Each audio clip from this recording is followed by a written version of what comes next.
Hello weirdos, this is Bryan, creator of WULF and BATSY. In one of my previous drawing videos, I mentioned a legendary Halloween store that I grew up with in the town where I was born and raised, and which I recently returned to and where I now live again. And so I thought it might be fun to do a video and show it to you.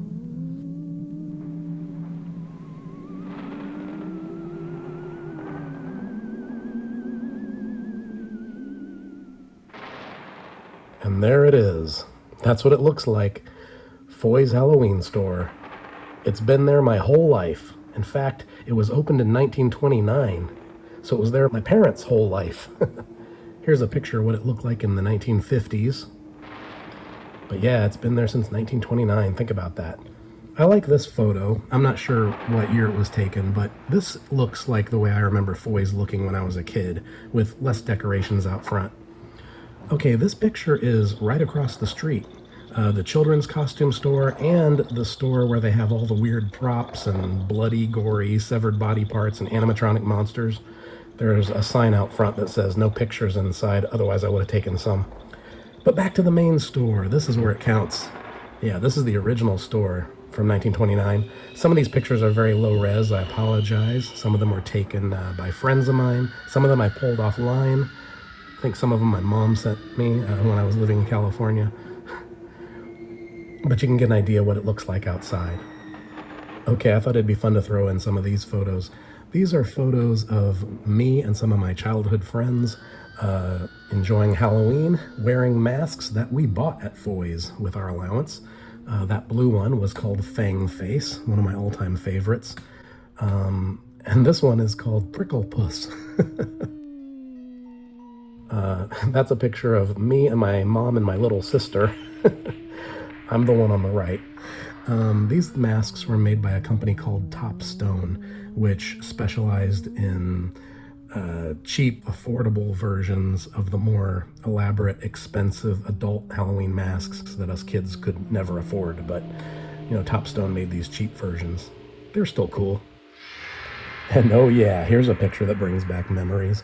This is me on the right and my best friend, Bryan, who was my best friend since first grade and all the way through high school, and he's now a very successful fine artist. But 1 year for Halloween, we decided to both be werewolves. And you bet we bought those masks and those werewolf hands at Foy's. Okay, here's another picture from the same Halloween. This time that's me with my little sister. And she's dressed as a valley girl, so that's how you know it was the 80s. Oh, and here's a picture of me with my daughter out in front of Foy's.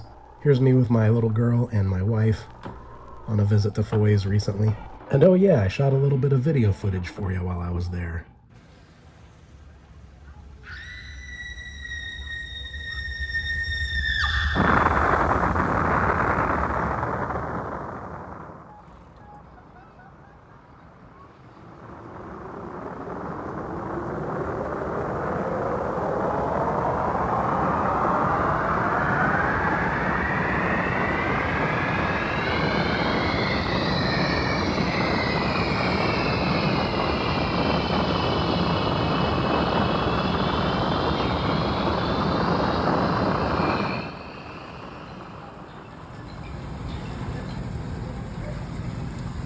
What do you think of that? What do you think of that guy?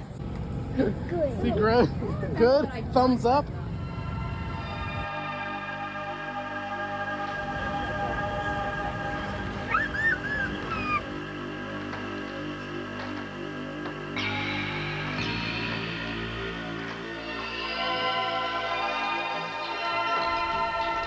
Okay, now let's go inside. Let me tell you something. I walk into this store and it still smells exactly the way it smelled when I was a little kid. It still smells like a 1920s novelty store. Instantly takes me back to childhood. So here you can see some of their masks on the shelf. And if you look real close there, you can see the real Fang Face mask, not the Topstone knockoff. That's the real one. It's a modern recreation by a modern company, but it's an exact replica. There's a green one on the bottom there and a brown one up top. But I used to just drool over those masks when I was a kid and I'd see them. Would have killed to have some of those masks. And by the way, this is really just the first aisle of Foys that I'm showing you here. There's a whole other side of the store that has different costume parts and things like that. Now over here on this side, they've got all these different like horror movie t-shirts. But when I was a kid, that was like the place to find all the different kinds of rubber monsters, rubber snakes, rubber creepy crawlers of every kind. And what I find interesting about visiting Foys now as opposed to when I was a kid, see how like you got every different version of Freddy Krueger, every different version of Friday the 13th, Jason Voorhees, a million different versions of Michael Myers. And then if you look around, eventually you will see like one mask of Frankenstein, one mummy, a couple different versions of the Wolf Man, or different werewolves. Or you'll see, I think there's a creature from the Black Lagoon, and there's a Bela Lugosi Dracula, But when I was a kid, it was like the exact opposite. Oh, you do have a variety of gorillas. I love that one with the yellow eyes. But when I was a kid, it was like the opposite. You'd have like all different versions of Frankenstein, several different werewolves, a couple different creatures from the Black Lagoon, and different mummies and things like that. And then you'd have just like one Freddy Krueger or one Michael Myers or one Jason Voorhees, It's kind of switched. And in the final stretch of the main aisle here, we have a variety of aliens. And then up top, you have some different kinds of devils. Now, this is interesting. See this partition here where there's this doorway? Okay, when I was a kid in the 70s and 80s, you'd go past this door, and this room back here was very dark. And right there on that part of the wall, behind where those Joker masks are, there was a cage, a big animal cage right there. And for a number of years, there was a spider monkey that lived in there. And he was very tame, very friendly. I feel like they would let him out and let you pet him. Maybe I'm just imagining that, but I feel like they would. And then he would retreat back into the privacy of his little apartment. But yeah, there was a monkey that lived back here. And then at some point the monkey passed away, I believe. And there was a mynah bird that lived in that cage for a long time. One of those birds that can talk and say 100 words, Beautiful, intelligent bird, all black, brightly colored beak. Now they use that room for extra masks.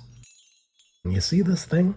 This little weird puppet box with the little horse, the little Pinocchio, and the little clown. And they're all on strings like marionettes. When you go to Foys today, that thing is sitting on a shelf right above the main entrance. But when I was a kid, that thing used to sit right on the front counter, right next to the cash register. And it would be running all the time. Must have had a little motor in it or something. And the little horse, the little Pinocchio, and the little clown would be dancing all day long. And I would just stare at that thing, as I was, at the cash register waiting for them to, check out my rubber werewolf hands or whatever. It's an ancient toy. I don't know the origin story behind it, but it was just, I don't know, I always just thought it was so cool. This beautiful little piece of innocence sitting among all these horrible, scary monster faces. So anyway, when I returned to Ohio, moved back here after living in California for the past 20 some odd years, I visited Foys for the first time in decades and was on my way out leaving, and I looked up and saw it up there above the door, and I was shocked because I had forgotten this thing even existed.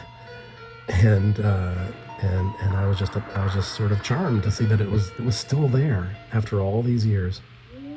Okay, now some of the weird horror sounds on this video that I threw in the background come from this tape cassette, which I bought in the 80s when I was a kid at Foys. And it's just, it's one of the classic old Halloween sound effects tapes. But what amazes me about these pictures of it is that it says it was made by Topstone. So is that the same company that made the cheap knockoff affordable Halloween masks for kids? I don't know, but there it is.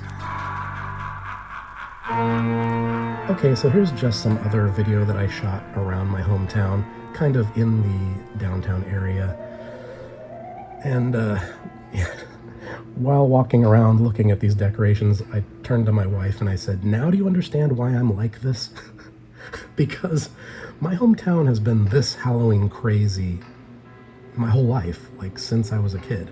And by the way, one thing I forgot to mention about Foys at the beginning, not only has it been there since 1929, but the store is open all year round. It's not just a store that opens at Halloween time. Foys is always like that. And it's always the Halloween masks on the shelves and all the decorations and everything. You know, the rest of the town, people put up their decorations just at Halloween time, but Foys is always Foys. It is always Halloween at Foys all year round. So, again, now do you know why I'm like this? Now do you understand why I draw the stuff I draw and why I'm attracted to the kind of subject matter that I'm attracted to in my artwork? This is the reason, because this is where I came from, my Halloween crazy hometown.